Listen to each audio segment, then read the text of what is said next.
Welcome to Nightlight.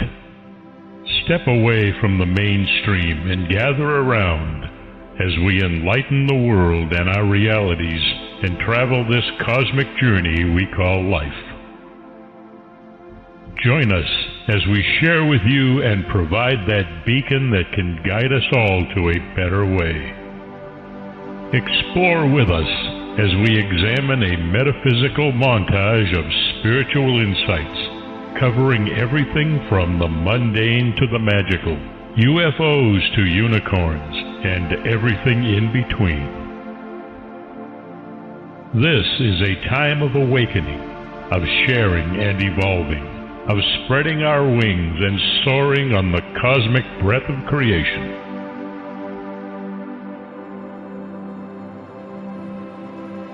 Come and join with other light-minded spirits as we weave our lights together to seek understanding, enlightenment, and with a little luck, some wisdom.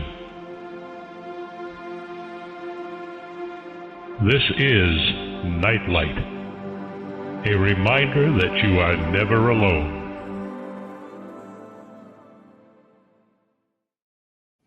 Welcome, everybody. Glad you could join me again. And again, I have one of my very, very favorite authors on. I have Charles Pellegrino with me today, and we're going to be talking about his book, Unearthing Atlantis. You know that's one of my favorite topics. And to be perfectly honest with you, he's taken the mystery out of it, and I think found the actual site. This is from the back of the book. In the year 347 BC, Plato wrote of a miraculous island with hot and cold flowing waters, terraced, multi-storied buildings, and the fairest of all plains.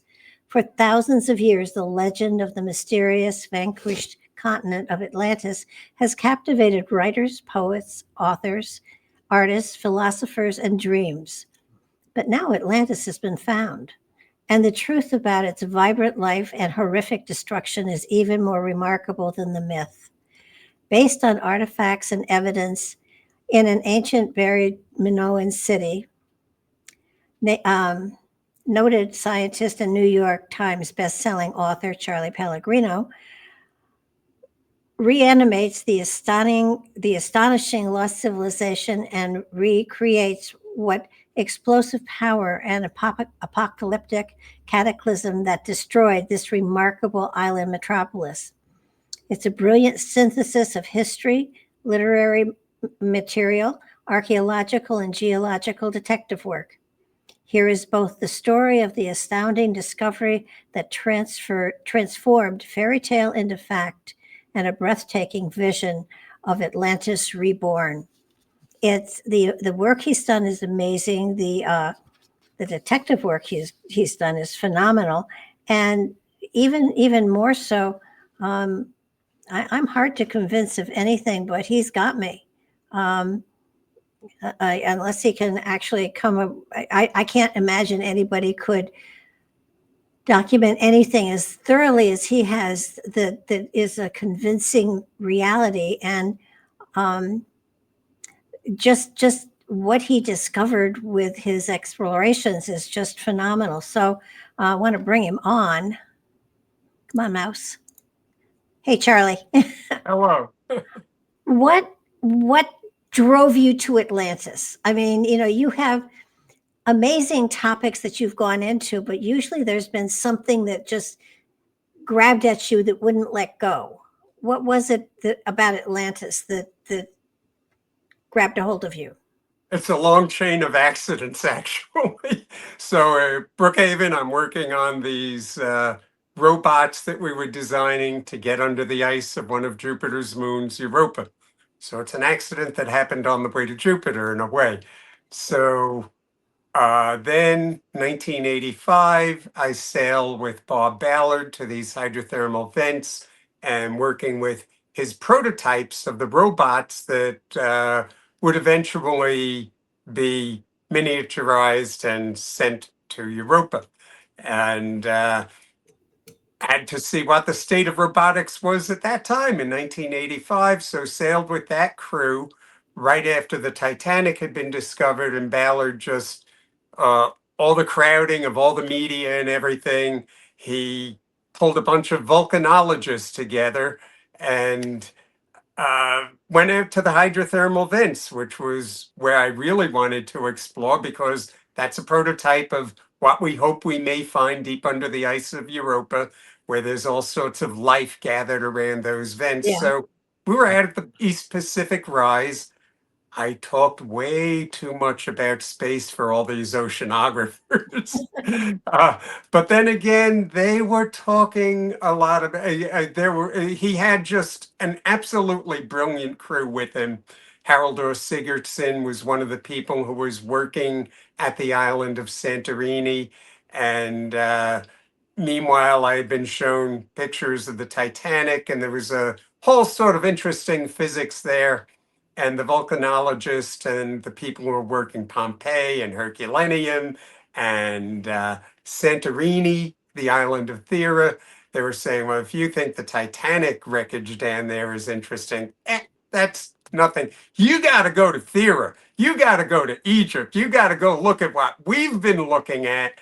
And went and have never, I keep returning to the island. I'm like one of those old turtles that keeps returning to the same place. But that's how it all started. It was another interesting thing happening on the way to Jupiter's moons. And absolutely not just interesting, but an absolutely fascinating thing.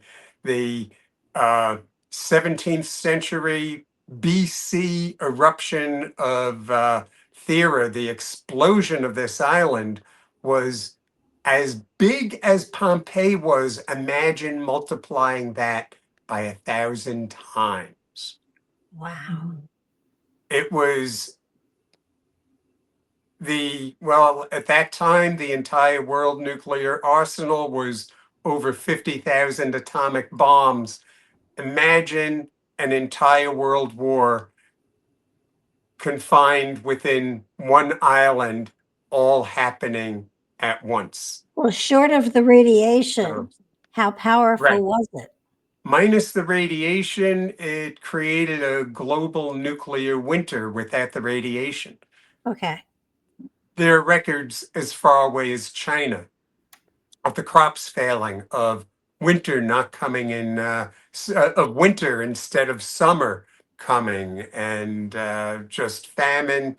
It was something recorded all over the world. Trees in California recorded the years without the summer. Wow. And there are these freeze scars in these California bristlecone trees, some of the oldest living organisms on Earth. And you go into their rings and you see the effects of this eruption after the death cloud swept all the way around the world from the Mediterranean to California. The dust is found in Egypt, in the Nile River. It's found in the North Pole. It's found in the Greenland ice cap. It's found in the Southern Hemisphere, in the South Polar ice. Is it one of the largest explosions that we've ever had? Oh, there have been larger. It's about 160,000 to 165,000, the force of the asteroid that finished the dinosaurs. Okay, So that's to be, even a significant part of 1% of that, it's big. It is the biggest volcanic explosion that humans have ever seen. well, I think one of the things that fascinated me was, we've all heard the stories about how advanced Atlantis was and the myths of everything, and yet when the archaeological stuff that you've done found that they had flushing toilets and hot and cold running water. You found the evidence of it. It's not like that's the city that Spirit of Marinados found, which is only a tiny fraction of Minoan civilization. But on the island of Santorini, and it's now all open to the public, he and his family worked on that decades, and the excavation is still ongoing. And you see these houses where there's a flush toilet in one of them on the second floor. The construction, the way the wood was arranged, it took forever, for example, for Japan to come up and replicate that same technology that made buildings earthquake resistant in an earthquake zone. The technology, we still haven't found where the aqueducts were that were feeding water onto these upper floors. Shipping technology, they were called the keftiu by Egypt. They were the only other civilization that the Egyptians considered civilized like themselves. Well, even And the Egyptians have records of the explosion. yes, and there are records. Simca Jacobovici, he found stela and that had been kind of ignored in the basement of the Cairo Museum years ago, and it describes the shaking of the earth, the clouds, the death of people. It describes the basically some of the plagues of Israel, the plagues of Egypt that we read about in the book of Exodus. It independently describes them, as do the Ipuwer lamentation papyri in Egypt from the same time of the 18th dynasty. It's so So, strange that nobody else had put it together. I mean, of course, everybody's been looking outside the Pillars of Hercules, and yeah, that's not where it was. So, it just, to me, it was like, this makes perfect sense. This also makes perfect sense, and it fit into Exodus with the Pharaoh letting go of right. the And Hebrews, and also, there was a port within the Mediterranean. I forget offhand which island, but it was a major trading port that was also known as the Pillar of Hercules. So you had two places. You had one in the far western Mediterranean that was called the Pillar of Hercules, and of course the Atlas Mountains in Africa. And yeah. Plato probably, when he wrote it, he was probably referring to the Pillars of Hercules in the far western Mediterranean, out the exit to the Atlantic Ocean. Uh, Enlarged the continent, made it much larger for his tale, his cautionary tale about a civilization that you grow too great and you think yourself to have conquered nature and even the gods, and you get put down. You Well, push too hard, and something's going to push back. That was the when whole point of his tale. but when Plato got the story, it was already in antiquity.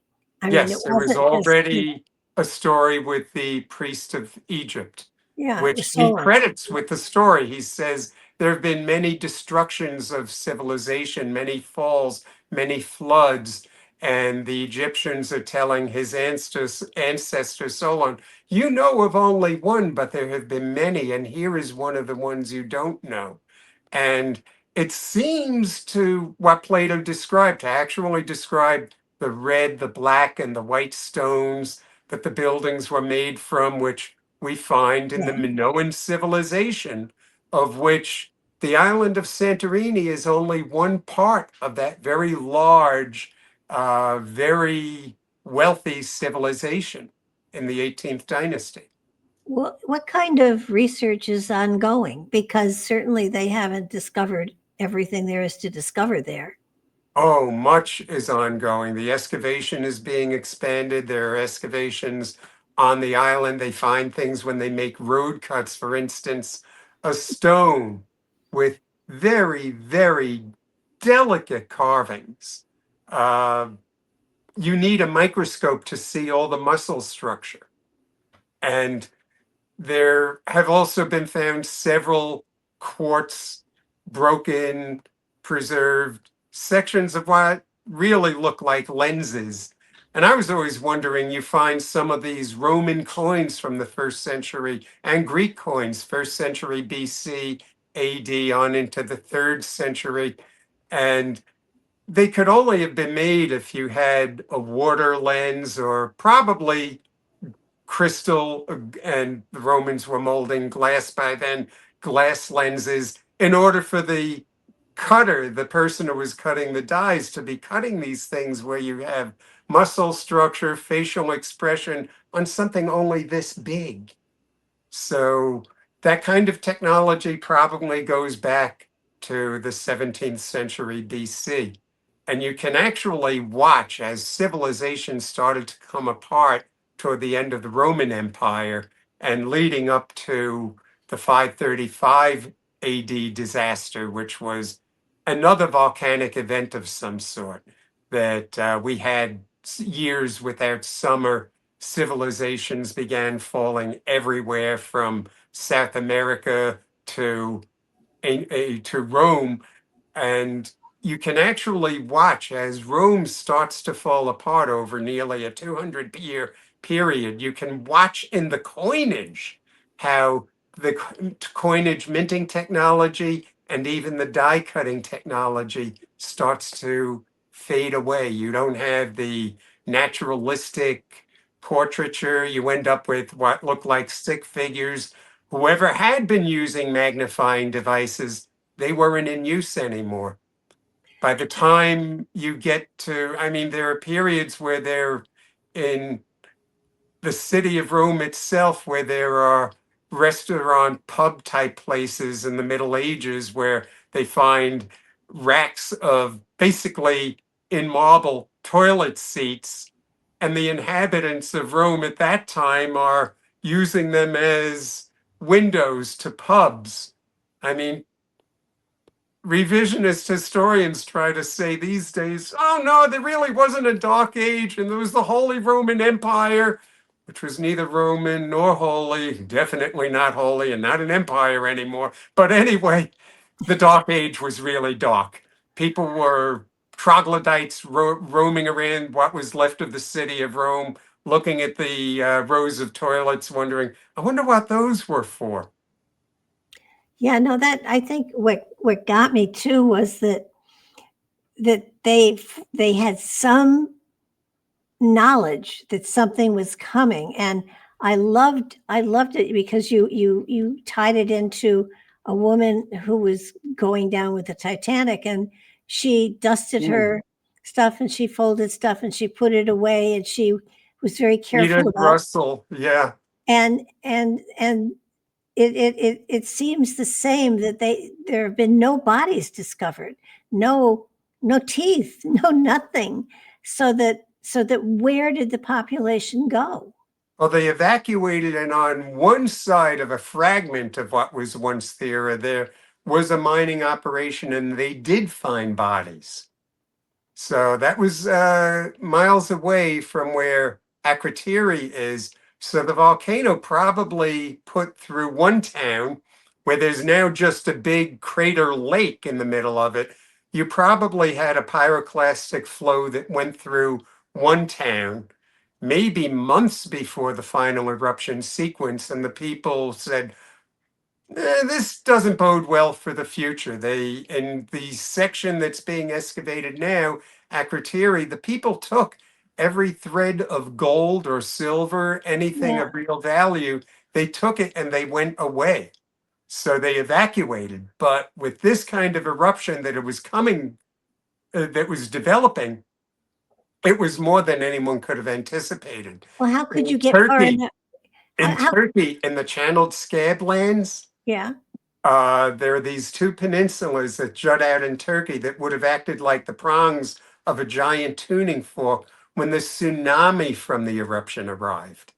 And it built these prongs, these two peninsulas would have built it up. And the channeled scab lands in Turkey, we estimated that to get that far inland, when the wave reached the shore, it would have had to be 800 feet high. So that's more than halfway up the Empire State Building So to you move rocks that far and to create these channeled scab lands. Now, that was probably the highest that the wave got. Depending on the shape of the shore, you could have been hit by a tsunami that was 40 feet tall, 60 feet tall. To get an idea what that was, where the water just keeps coming in like a tide and just rising and rising, you can get an idea of that if you go to March 2011 and you look at the video of what happened in the Sendai province of Japan. Yeah. Well, And that's what probably happened in Egypt. I mean, you look at the population, and if it wasn't there, but you really couldn't get far enough away from it so that it wiped the culture out. Not quite wipe them out. And here's another thing that resonates with Plato, is that he said some fragments of the culture survived and rebuilt. And we even see that on the Minoan Islands around there. We see it on Crete, that people came back, but they were under new rule. They were under the rule of the Northern Greeks, who in some of the frescoes you see Minoan architecture, but the people are wearing these Northern Greek kilts. You see that reflected also in the tomb of Rekhmir, who was one of the advisors to Queen Hatshepsut of Egypt. Now, this would have been a couple of decades later, but you see them bringing Minoan gifts and Minoan pottery on a wall painting, but they're wearing Northern Greek kilts. Yeah, I love that because they went in and they repainted the kilts. Yeah. So Yeah. that they were more Minoan. The Egyptians were acknowledging a changeover of government. So the Minoan civilization was destroyed. It left a vacuum for the Greeks to move in. They preserved a lot of the Minoan technology, a lot of the culture, the language changed, but in a way lived on. And so civilization was able to recover and continue after that. Well, it took time, but it recovered. In one place, I know you spoke about how even in some of the archaeological digs now, if there's a city beneath the city. Yeah, 2016 we confirmed that, and it was one of the first explorations that was done with drones. The area we were looking at is called the White Island, and the rock itself, it's just very loose volcanic debris. You can't attach yourself to the top and climb down to look at the layer where the lower civilization was. You couldn't, I mean, it's too dangerous. So the new drone technology was coming along, and that's what we went. And we did see a few areas where you could see the old soil surface, and you could see where there were traces of what had been walls. And there also, in the excavation, when they were drilling down to create holes to set up foundations for the beams to hold a roof over the excavation, they found traces of a earlier layer of civilization going down hundreds, perhaps 1,000 years or so to a prior eruption. And when we really confirmed this in 2010, I came home, 2016, I came home very sad. My daughter was asking, well, what's wrong? And I said, there was this other civilization, and there were traces of that on the White Island, and also traces of it on Theurasia, which is another fragment of the island. And it looks like what happened was something on the range of a Pompeii level explosion. So, but even at 1/1000th of a Thera eruption, the 1628 to 1640 BC eruption, on just that island, if it were a Vesuvius level eruption, there would likely have been no survivors. And so I just felt very sad thinking about a civilization that had been there that was gone, and now, even if hundreds or thousands of years later, no one even remembered their names. No one remembered what they were called. So, that it did weigh on me a bit that was what we were seeing. Yeah, and you wonder if that civilization was more advanced. Yeah, we don't have enough traces to tell what their level of technology was. They were probably like the Minoans on other islands. Uh, we know almost nothing about them, who they were. We just see these traces, and we see the layer of the agricultural soil that was there, the olive gardens, and all we know is that they're gone without trace.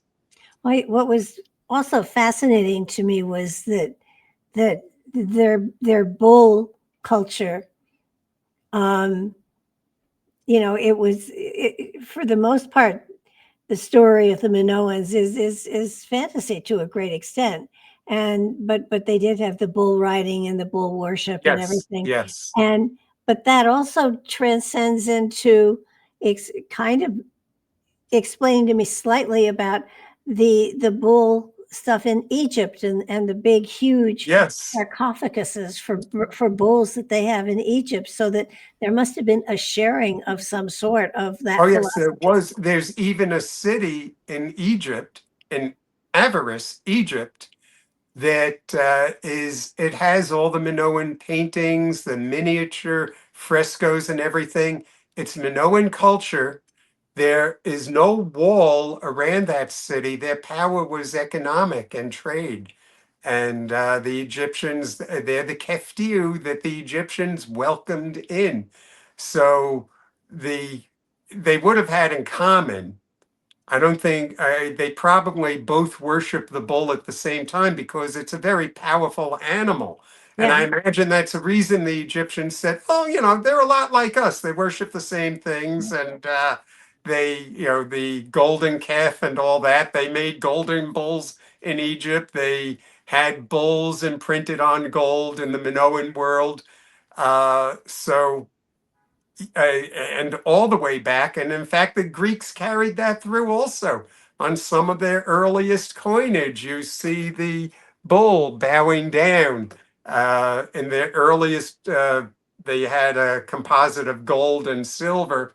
And you even see this on the coins of Augustus Caesar, on the reverse of those coins, the same bull tradition carrying through that you see imprinted in Egypt, 1600, 1700 years earlier, that you see in Egypt and in the Minoan world, the traditions carried on through, all the way up to the point of where you still had bullfights going on, and you know, uh, which is a tough thing to watch. I attended a bullfight once, and just once, a yeah. professor said, "No, you need to see this. It's a religious thing."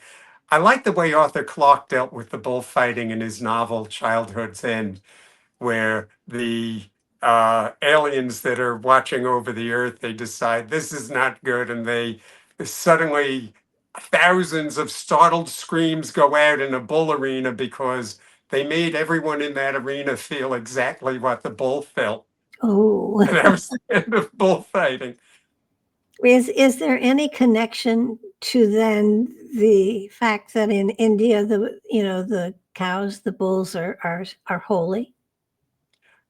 We don't know, you know, and I don't know. Certainly, I just don't know. But that's something someone out there may want to look into that. The best place to be in science is when you find didn't think of that. I don't know. Well, you find some weird organism that's living near a hydrothermal vent. What on earth is that? I don't know. That's how we find, oh my, there's whole life forms that live on hydrogen and hydrogen sulfide instead of sunlight, and there's a whole food chain based on it. Next up, Europa, right? Is Europa still on the calendar, so to speak? Oh yeah, yeah. There's a probe heading out there soon, and in fact, another probe that'll be going out to Saturn's moon Titan, a robot helicopter. So, Wow. yeah, that is actually being built right now. You don't hear about that stuff anymore. Yeah, I don't know why. I guess space is starting to become commonplace again, and yeah, we just don't hear much about it. I hope Elon Musk might do something about getting a sample return mission to Mars, because we have a robot on Mars that has been collecting and packaging all the samples. Oh, my. And they've just canceled the sample return mission. So Wow. hopefully someone will go up there and bring those rocks that are being collected back.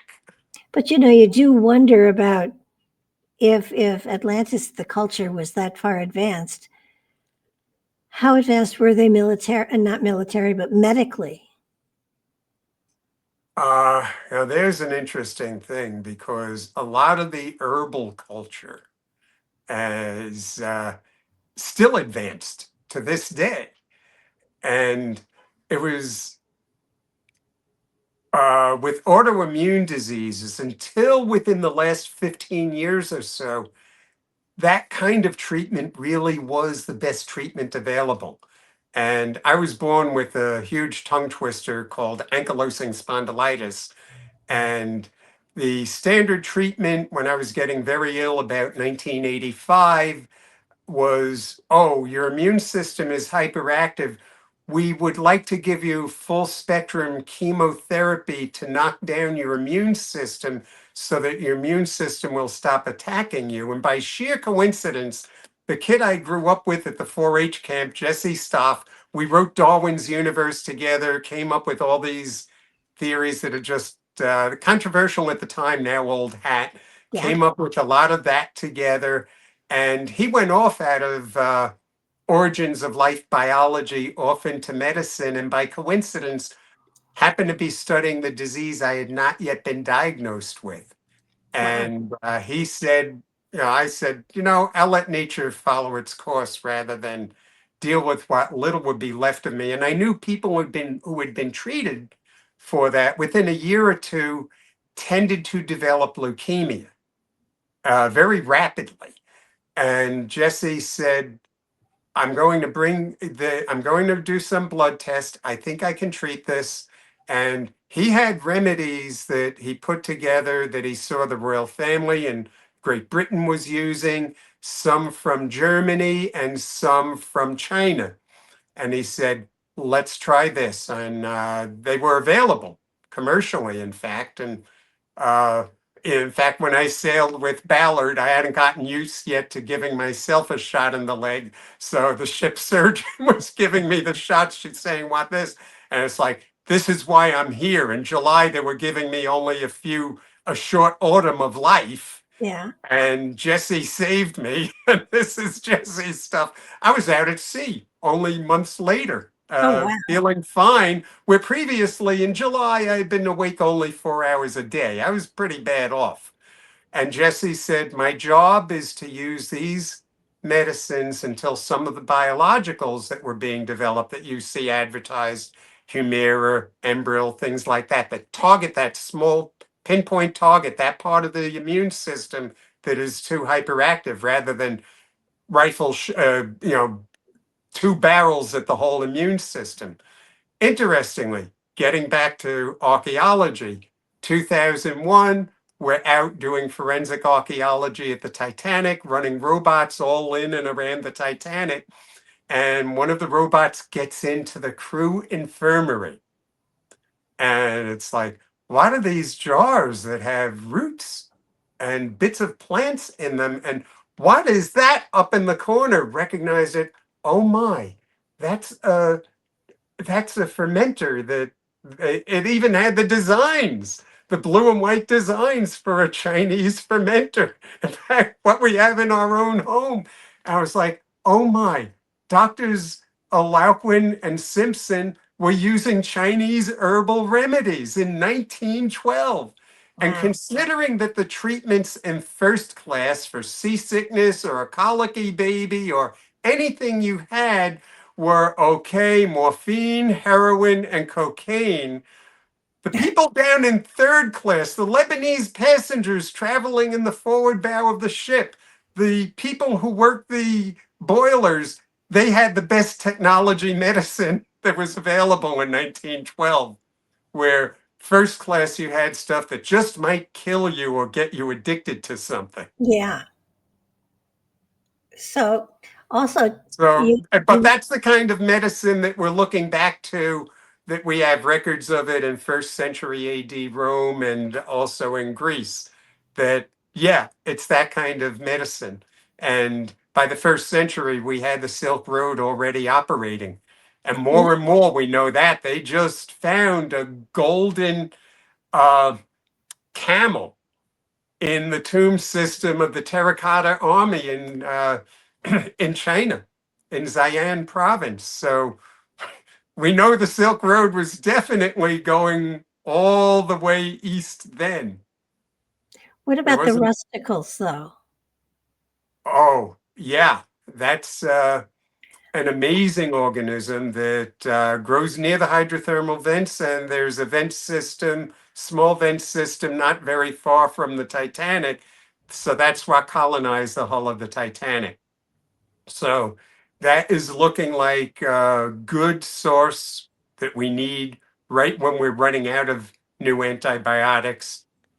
And one antibiotic that is showing promise for, while leaving the immune system intact, while being no more harmful than probably your average antibiotic, it works against cancer, because one of the things that the rustical colony or consortium, which we would say belong to the field of biology like a sponge, because it does have tissue layers, but it's built of bacterial and fungal cells. But one of the organisms that the consortium has to defend itself against down there in the deep is invasive amoebas.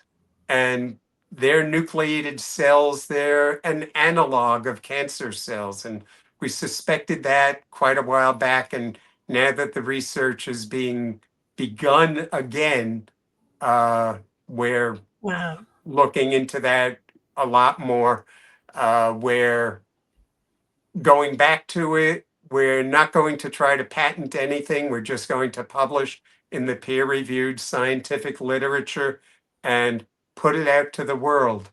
Kind of like, we were talking about Omieri a while ago. One person we know who was ahead of us on that in the sciences is Salk. He came up with the Salk vaccine for polio, and he didn't patent it. He said, this needs to go out to the world. It's the children that matter. Yeah. And so in his spirit, we're going to do this. We're doing the same thing.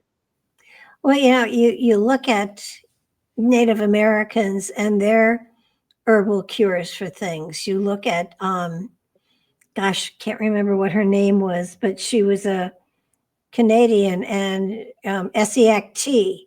She was a nurse in Canada, I think, and she was changing somebody's dressing, and she noticed the lady had a scar, and she said, "What's this from?" And she said, "Oh, that's when I had cancer." And when she investigated it, she found that the woman had been given a tea by the Indian chief, and the cancer had gone away, and so she got the recipe and was treating cancer patients, was treating everybody with that, with this tea that it's called Essiac now. That's her name backwards. And the cures were so good that the town gave her a house to use as a center, and it was all eventually closed down by the government, and they prevented her from distributing it, of course. But the Essiac tea is still available. And I know my husband had stage 4 lung cancer, and he literally was functional up to the day before he died. Mm. And a lot of it he attributed to the tea. Mm. So natural cures have really been cures. Yeah. And I don't think science pays attention. Yeah. And in fact, many of the treatments, they're things that are adapted from what's found in nature. So it's Yeah. many of the anti-cancer drugs, they're from things that have been found in nature. And it's just the ones that go full spectrum bombarding the immune system. I mean, I'm very lucky in my case that I knew Jesse, because otherwise there was nothing really that could be done. And he said, my job is to keep you alive until these other things, this new technology becomes available. And I'm here. I'm Yeah. always amazed that I'm here. I mean, some people, they get very depressed around the time of their birthday, and my birthday is, wow, how am I still here? Because I mean, I began with a very short expiration date. I did have cancer when I was 15 years old. And that tongue twister of a disease, ankylosing spondylitis, is probably what encapsulated the tumor in a bony material, and was my immune system was attacking it. Wow. And it's known that people with this genetic condition, there's a higher incidence of cancer, death in family members who do not develop ankylosing spondylitis. And so, there's a whole statistical study getting started now. One disease seems to treat the other. And so, if you can, with the genetic technology that's available now, is it possible that you can create ankylosing spondylitis, but just around where the tumors are, without attacking the joints and the skin and important organs and so on? Wow. So, which ankylosing spondylitis can do that. Most people, especially juvenile onset, do not live past much past the age of 45. But Well, without you, and yet the same disease probably saved my life back then. yeah. Well, you certainly have been doing enough research that brings fascinating information into the public venue, which is so important. I want to go back to Just briefly, it's where the cancer, where you have the higher frequency of this ankylosing spondylitis gene, the cancer probably is one of the main things that activates it, it triggers it. interesting. Yeah. And that's why it was thought people who get ankylosing spondylitis don't get cancer. And I was like, wait a minute, I did get cancer, but it went away. And that's not the only time we had that happen. That's So, phenomenal. yeah. Well, it makes good sense that if you go back 1,000, even 1,000,000 years, while the lifespan is probably shorter for obvious reasons, they were probably healthier until they died. Yeah. I think the future is heading more toward, and you can see it just in the last 20 years, the difference between being 65 to 75 20 years ago to what it is now. You have people 65, 75 now who are going to the gym every day. Yeah. If they're smart, they're going to the gym every day or every other day. So it's not, things are heading now toward not just extending life, but extending the quality of life. Absolutely. And that's what I'm thankful for. It's where it's the quality of life that really matters. I look at my family, and at my age, so many of them were already dead, or if they were still alive, they were not fully functional. And it's kind of like, ooh, I beat her, and I beat her, and I beat her. So it's kind of like, okay, there's got to be something going on, whether it's health. I don't know. There's got to be something going on. And having purpose in life has a lot to do with it. A lot of what we're talking about now, by the way, it also goes back to things Plato was writing. We're talking about these things and yet they're not new. They go all the way back. But you make Plato really and Pliny, Socrates. it's all about the quality of life, not how many years. Well, you got a point there. And I think one of the things that I'm finding with people as they get older, they lose their purpose, they lose their direction, they just quit. And I had a friend who was a scientist. I mean, her name is on a lot of different things. She's patented tons of stuff. And when she retired, when she quit work, she just quit.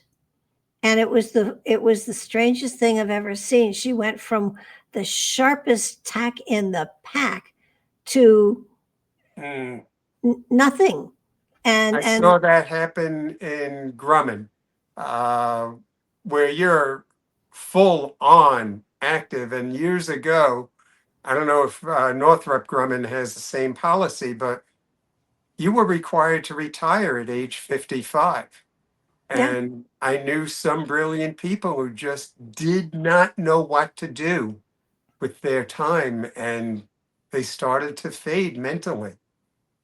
It's you're in a hotbed place like that where you're sending things to the moon and you're meeting with people every day, and then you're forced into retirement and you're not meeting people in the hallways every day talking about these things. Right. And the ones I know who did well they never stopped.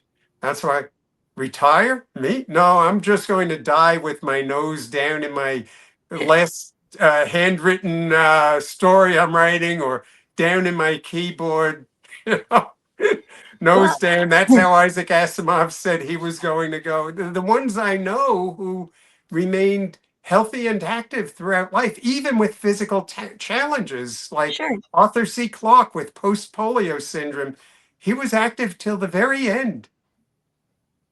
Yeah, and I can think of several people that literally, kind of said to death, "Wait a minute, I want to finish the sentence, and then I'll go with you." I mean, it was kind of like not yet, and so I want to go I back. could see mine last thing being, I've done it. I've done it. I've finally gotten how 12-dimensional space-time works the entire universe, including our consciousness as well. And here's the secret.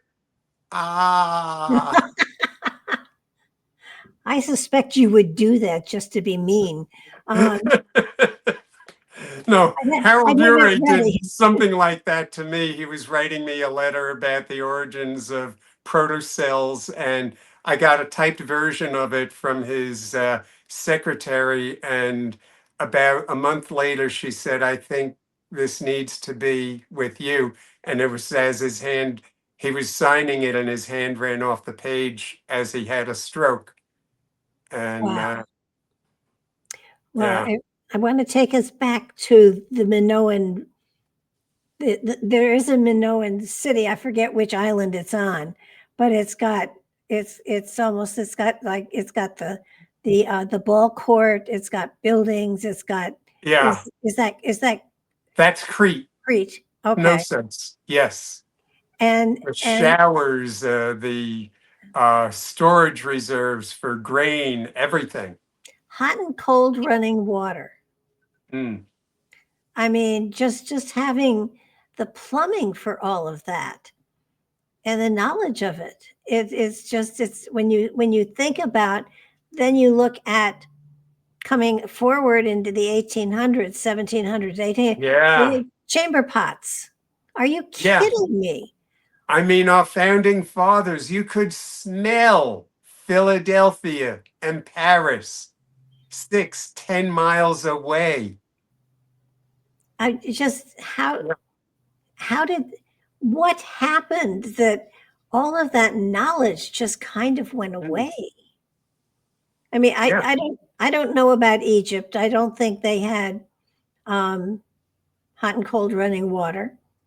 I don't know that they had running water. We don't know enough about the homes, and not enough of that has been preserved and dug up.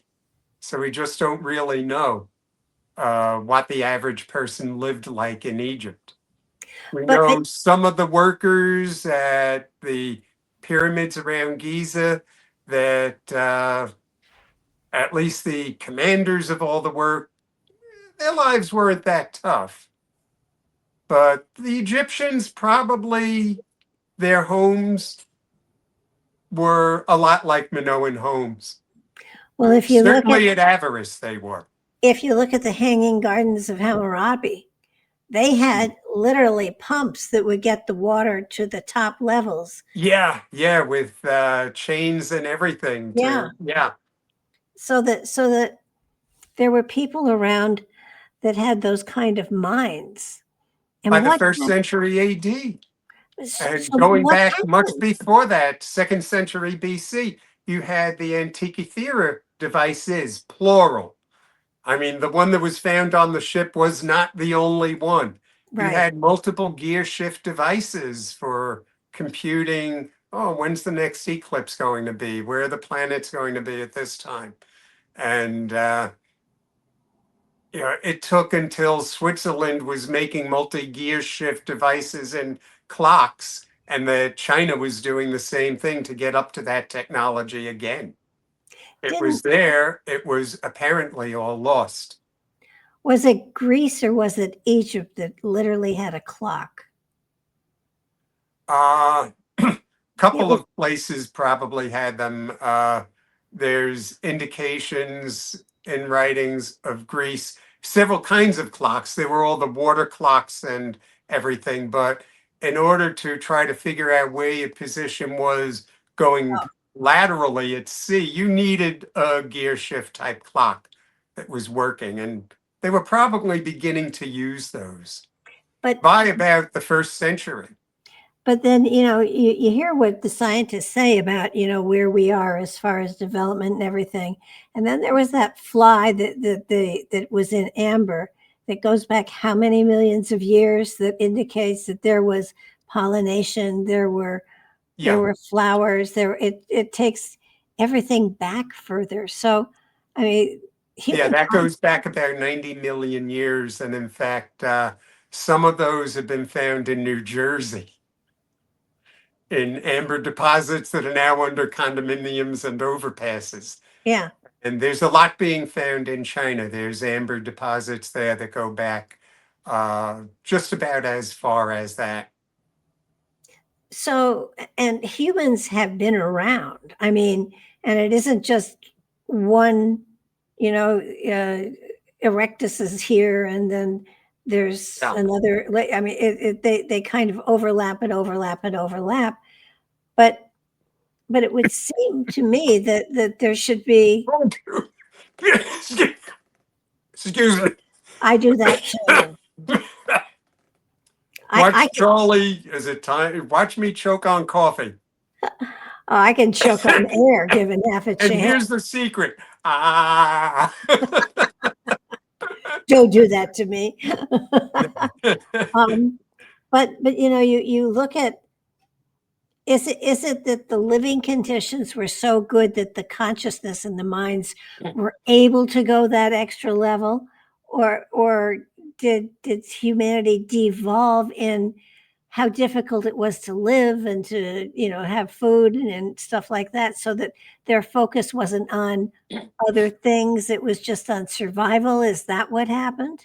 Well, first off, the evolution, it's not just like ladders or people climbing uphill and evolving in one direction. Or at one point there were about 10 different types of humans living around. And in fact, the evidence suggests Neanderthals, Homo erectus, they were basically us. We're a very polymorphic species of very bushy evolution rather than just a straight up stem of a tree. Neanderthals and some of the others that were living around 40,000 years ago, they were probably just other races of people. Some maybe the thin-boned people, which are more like us, able to run faster, throw their spears faster, maybe even make better spears. High technology destroys, the high-tech people will destroy the lower tech people. When high tech meets low tech, high tech rapes low tech is basically what human history has been. Well, I And know I had my DNA done a long time ago, and I have a very high percentage of Neanderthal. hmm. And I have always thought that that is why I'm as healthy as I am. Yeah, there are some indications that Neanderthal genes, there are some things that might be a little disadvantageous, some things that might be very advantageous, maybe even a reason why a lot of people from Scotland can tolerate very cold water for a long time. Might be why, I've got a little bit of ancestry from Scotland. It might be why at Big Brook Creek in New Jersey in the winter I'd be working with fossils with my hands in cold water for hours, but my fingers not being numb.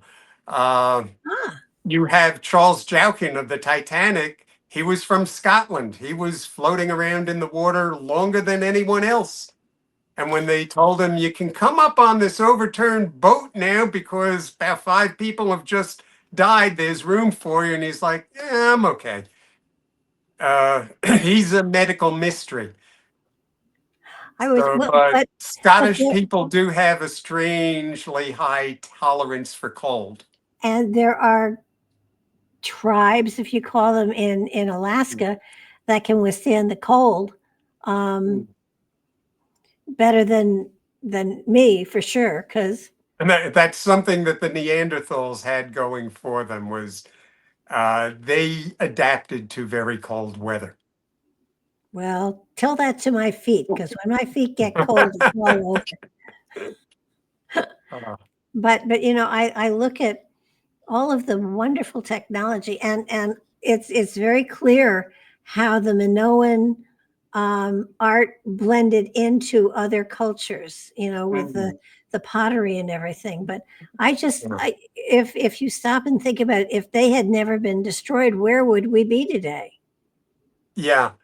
And if that civilization had lasted, linked as it was with the Egyptians, I mean, really, technology, it took a long time for technology to get back up to that level and then to go beyond it. By the time Rome started falling apart and China at the same time also started to fall apart, uh, we didn't see a return to that level of technology again until the 1700s. But what And happened? we even have accounts of gunpowder being used in the second century AD. But what happened really was Is that music or is there some sort of feedback going on? no, that was my clock downstairs. It's Oh, okay. I um, was hoping I wasn't causing feedback. So, no, um, that I think what it appears to me that the larger a nation gets, the more inclined it is to empire build, and it takes everything else away from new technology into let's have bigger weapons, let's be able to conquer other places. And if you look at what happened, it's with Rome, it's with a lot of these countries, they began to empire build and they weren't as innovative as they might have been. I mean, you take though Michelangelo, who was, an mm, amazing painter and an inventor, and then he was working on war things for war for yeah. the king. So, I mean, there's always going to be those people who are creative and can make life better, but if their talents are turned to war, then society doesn't benefit from it. Mm. Yeah, there are many different things that lead. Uh, you can have a bad leader, as you had a couple times in Rome. Oh boy, at the time of Elagabalus, he made Caligula look mellow. But fortunately, there were women around him who could run the empire and then eventually kill him and then put in Severus Alexander, who was a genius Yeah. at 14. But you can have a period like that, and if there aren't many other things going wrong at the same time, a civilization might survive, but you really couldn't, they didn't have a margin of error in the time of Elagabalus and Severus Alexander. The economy was going bad. They were downgrading the money, downgrading silver content and everything. Everything was beginning to fall apart. And then you had a few diseases come in, crop failures, fractionization, and then you had emperors coming in after that who, what do I do? Oh, let me battle the Christians against the polytheists and get them all hating each other and killing each other in the city streets. And that'll distract from everything else that's going wrong. And you had 200 years of basically downsliding decay. Well, the And library, hopefully we can learn something from that and avoid doing it to the world today. well, look at the Library of Alexandria. Oh, Yeah. if we had those records. I mean, Well, not only Alexandria, there are very many big libraries. There was one in Turkey. There was one in Antioch, Syria. They were just as big. They were all destroyed. And we keep taking some of our best things and putting them in one place. I mean, what we lost in Dresden and Italy during World War II. well, I mean, when they wrote the yeah, a couple Bible, thousand years of civilization, just ash in the heavens. well, when it was Constantine who wanted the Bible written, and once it was written, he destroyed all the other material that hadn't been used.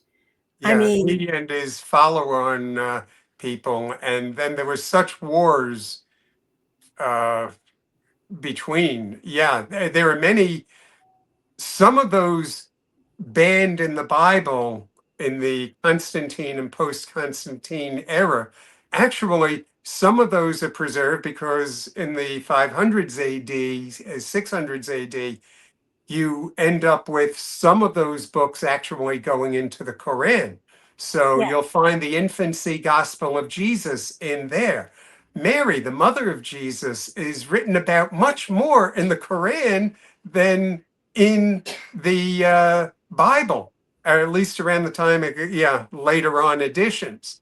So, some of those are preserved there. We know where they came from because the Greeks preserved them and the Coptics in Egypt. And then there were the buried libraries that the Nag that's Hammadi library, which you're able to compare and say, oh, that's what the Egyptian church was preserving. That's what the Greek Orthodox Church was preserving on Mount Athos. So many of these books are still preserved and are still readable.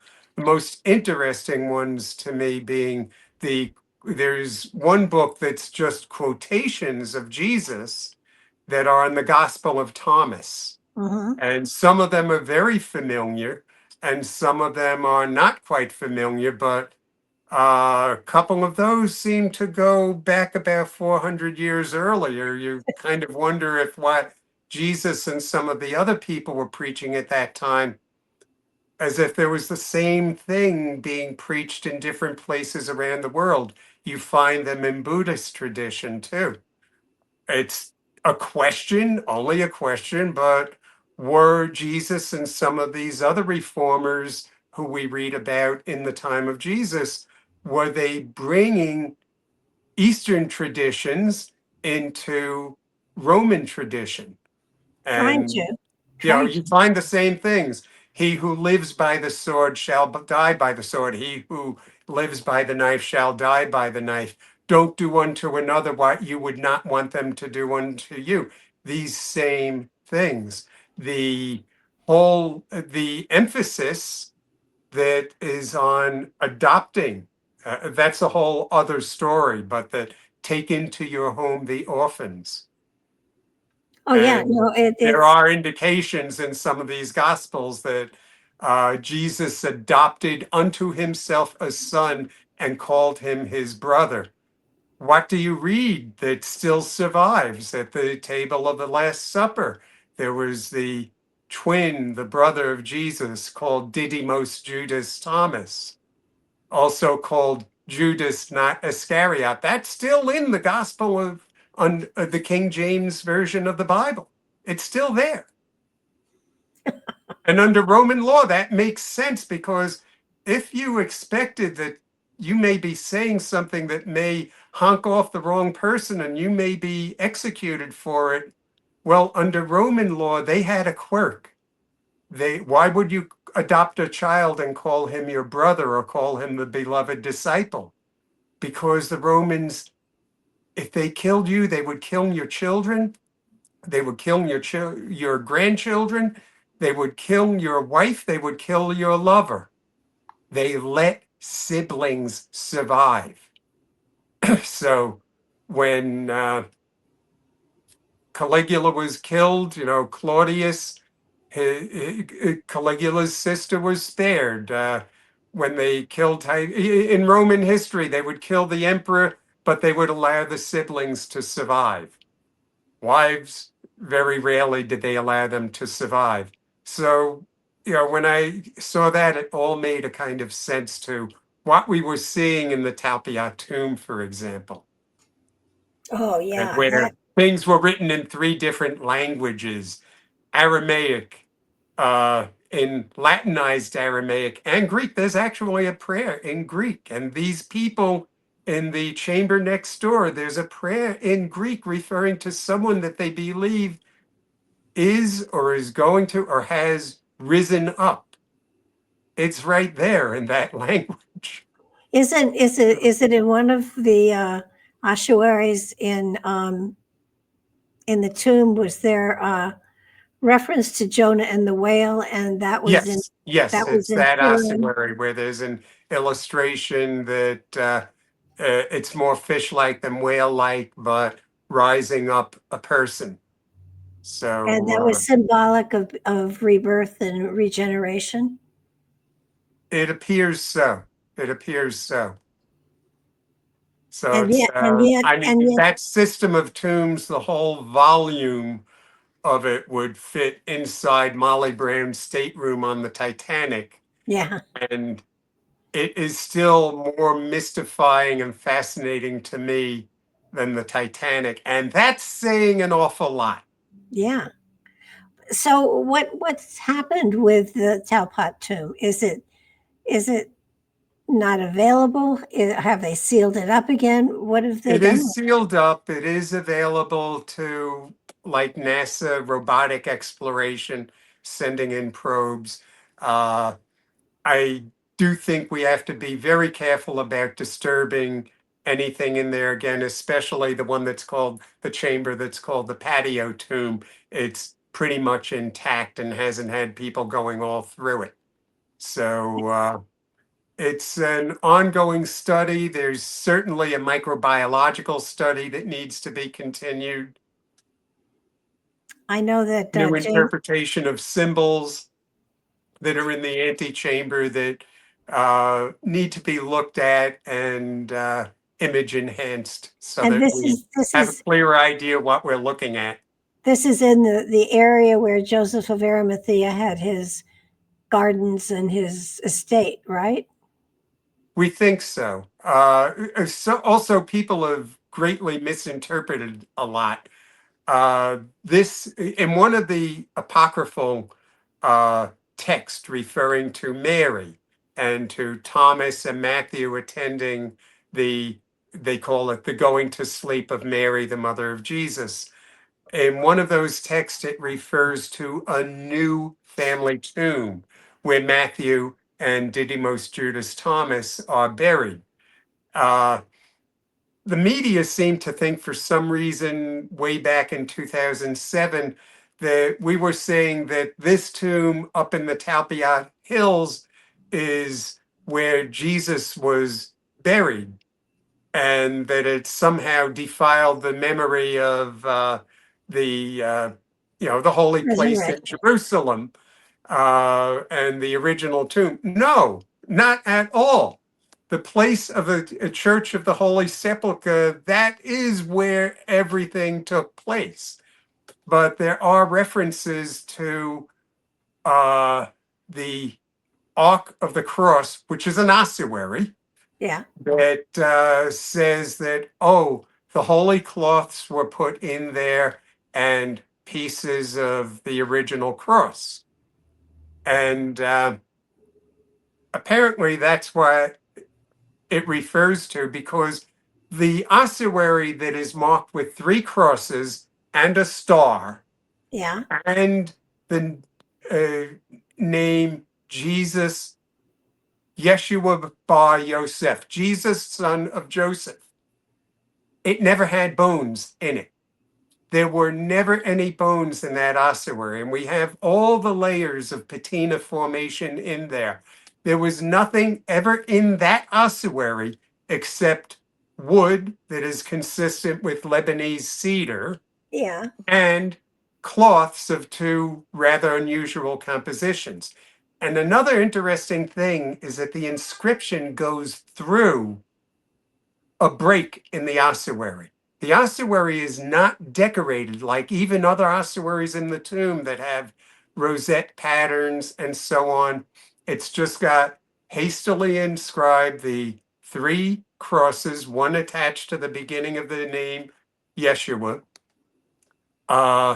It was a rejected ossuary. It was never finished because it was damaged. And part of the inscription goes through the damage. And that, when Simca and I were looking at that, and it was, oh my, it's in the Gospel of Thomas. It's also in Matthew. Show me the stone that the stone cutter rejected. That is my cornerstone. It resonates with the stories we read. Who was damaged? People like Peter, the people that Jesus chose, according to the accounts we're reading, were all in one way or another damaged or defective. Mary Magdalene, he had to chase demons out of her. It says nowhere that she was a prostitute, by the way, but No. he had to clear her of demons, which is often what they called a kind of mental illness. They thought mental illness was from demons. But these things, the ossuary, that if there were no other ossuary in that tomb, that one would still speak. In its own way, it would sing what we read in text and what we read in not only the Gospels, but also in other holy texts. You know, I found that book, and James Tabor also wrote a book about it as Yes, and well. you've He written was there. several which are must reads. If you get into that topic, you must read it. I went into that topic expecting, okay, tell Elian she has a list of all the names on all the ossuaries. The ossuary culture lasted 80 years approximately. Okay, she's got basically a phone book. Let's do mathematics. How common are these names? How common would be this sequence of names? And I expected, okay, I've got the phone book. I'll put the names together. I'll do a little mathematics. I should be home by afternoon. That was 2004.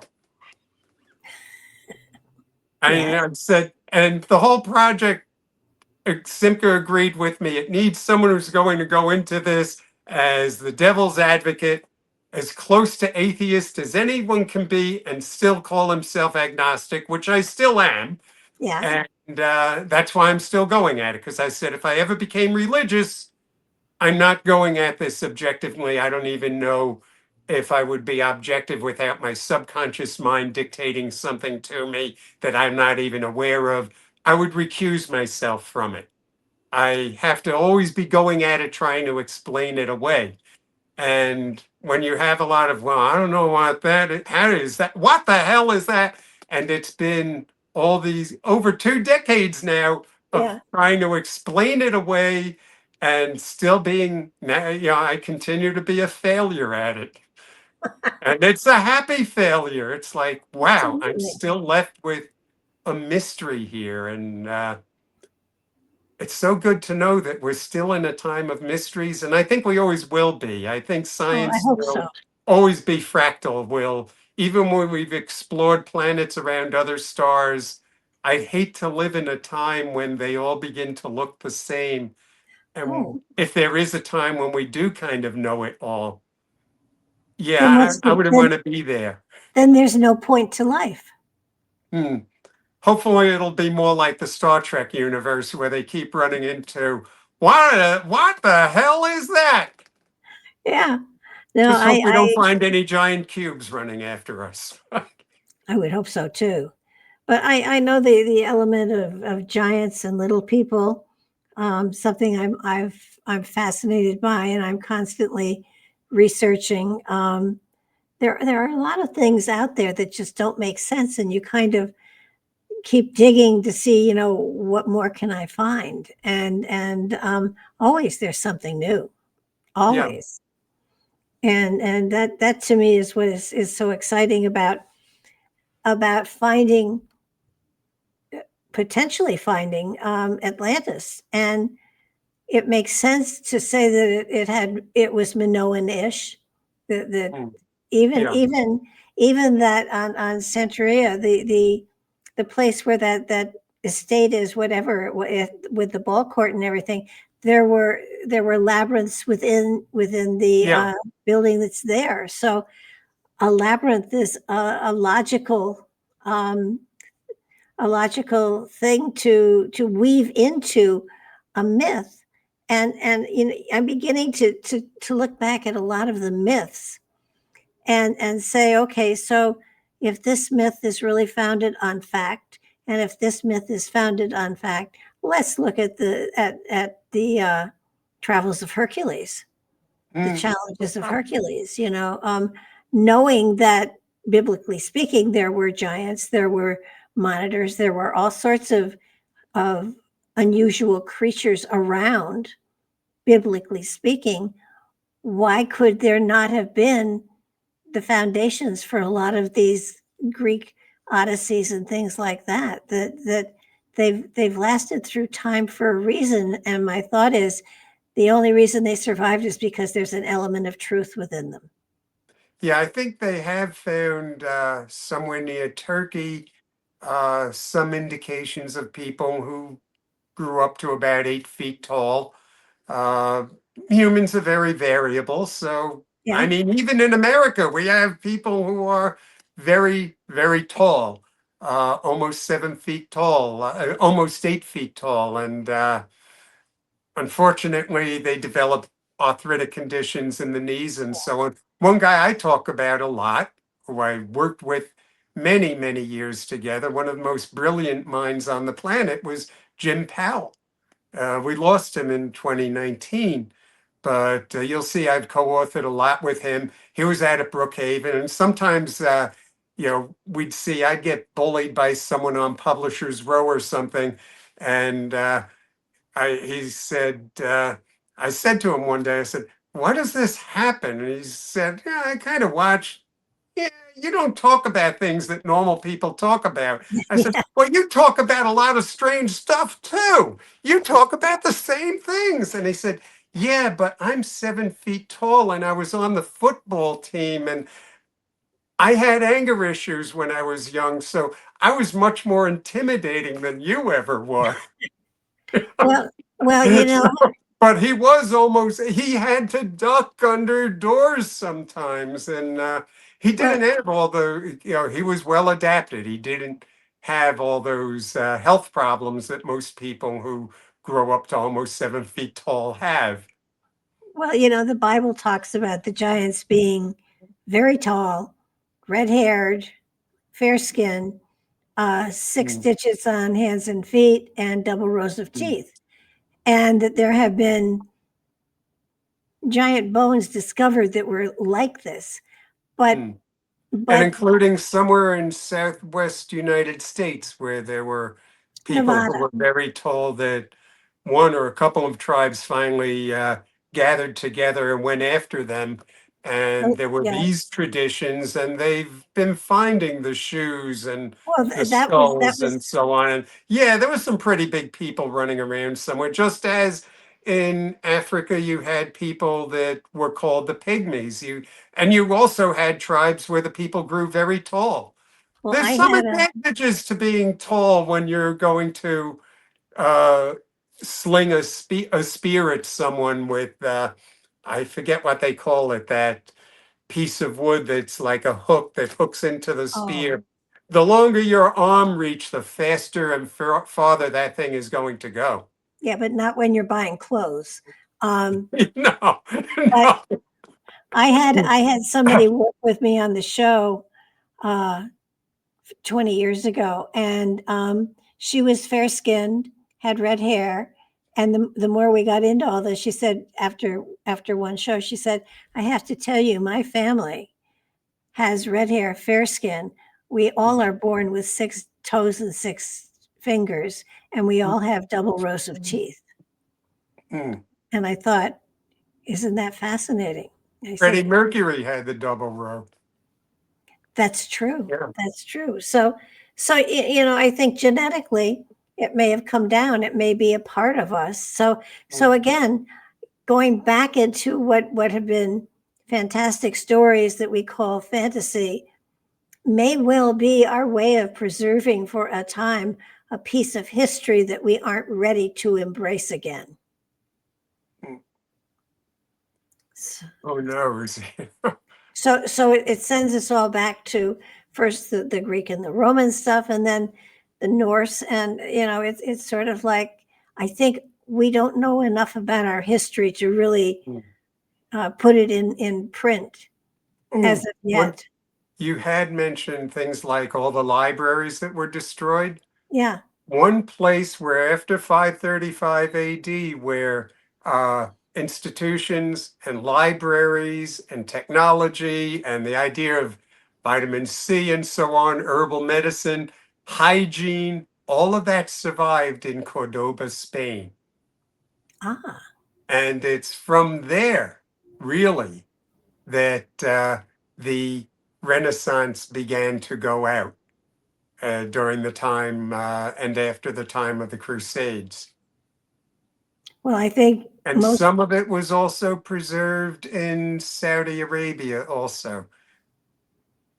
So there are a few places where these things, little pockets where what was left of Roman technology did continue. Well, I'll tell you, Constantinople was really not one of them. No. Well, there are Tibetan monasteries that actually have a written record that Jesus visited there at some point in time in his ministry. So, there's a lot of wonderful material out there. It's just that, like you said, it's hidden here, it's hidden there. It's also written that Thomas, who was sometimes called the twin of Jesus, that he was sent to India, and it's one of the Apocrypha where he says to Jesus, he's afraid to go to India, to go there, and Jesus says, do not worry, do not be troubled. The way has been prepared for you. And interestingly, in the Acts on the passing of Mary, Thomas is described as coming to her deathbed from India. Wow. There's so much good stuff out there. Yeah. There really is. And there's so much that we don't know that is yet to be discovered. Isn't that wonderful? Yeah. Yes. I mean, I to the thought that it's all out there and it's all done scares me. And it's not. I just noticed we're way over time here, but we do have a date. We do have a date for next Monday, and hopefully we will get that show under our belts as well. Okay. Yeah. I mean, certainly there's subjects we can cover. Okay.